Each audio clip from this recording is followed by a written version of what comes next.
Hello everyone, so today we are making schezwan paneer fried rice.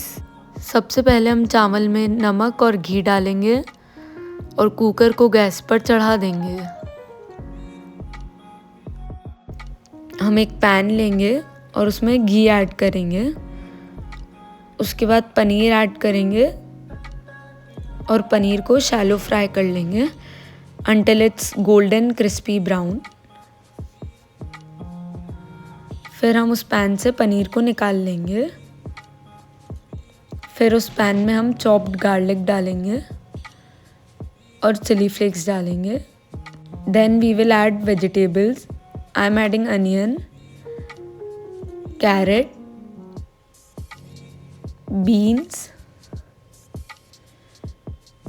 Capsicum, and then we will add salt and black pepper। फिर हम सारे sauces डालेंगे, Schezwan chutney, red chilli sauce, green chilli sauce and soya sauce. After that we will add the paneer and spring onion। Then we will add the rice and our tasty paneer Shezwan fried rice is ready. Thank you.